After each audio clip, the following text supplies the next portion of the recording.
Alright guys, this is Joseph Ballard back here for another video, and today what we're going to be talking about is why you have to be in the Continental grip for a serve.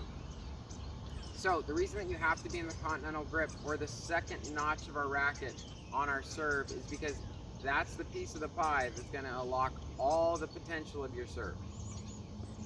I get people a lot of the time, I get kids, but especially adults who've been practicing their serve for a very long time in the forehand grip or in an Eastern grip maybe, and they ask why, how do I make my serve better?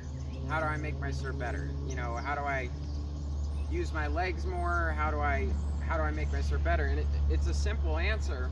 It's that first we have to start off with the grip. We have to start off with how you set up, so we have to start off with the grip. A lot of people want to get better, but they don't want to change out of their old ways.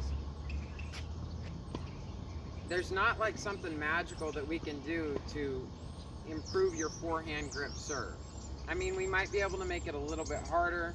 We might be able to rotate a little better, but the simple fact comes down to that you have to be willing to change. If you're unwilling to change, you're never going to unlock all those benefits that come from a Continental grip serve or a second notch serve. Now, some people do serve a little bit on the third notch, and they're able to access pronation, which is where our hand's rotating out. Or some people serve a little more towards the first notch because they serve with more spin. That's totally fine.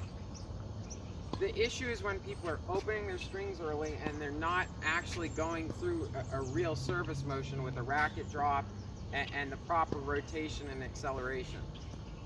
That's when it becomes messy. People can get away with serving on the third notch or slightly on the third notch or slightly on the first notch, but overall you really have to dial in and be as close to that second notch as possible. On a third notch or fourth notch serve, it's just a patty cake. It's all our arm doing the work, and our arm's a very small muscle. I mean, we can add some rotation in, but essentially this is just me whacking at it. And there's not a whole lot of control right here. It's kind of like I'm holding a small bat with one hand and I'm just batting at it. There's not very much control. It's just a lot of my arm doing the work, and I'm trying to swing through as hard as I can with my arm. It's not easy to get the same rotation or acceleration because my racket's just going from here up. When you're in a Continental grip and you're getting the proper racket drop and you're keeping your strings closed for long enough, what's happening is that racket is actually dropping behind you and it's accelerating with your body. So instead of just using our arm's just a tool that's helping us bring that racket along. Most of the power is coming from our rotation and our leg drive.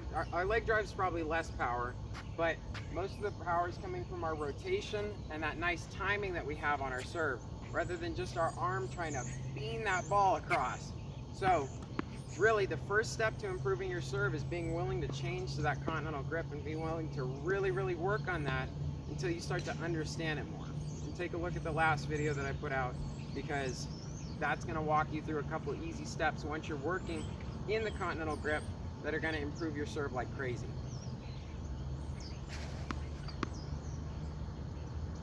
I hope this video made sense. Yeah, see you in the next one.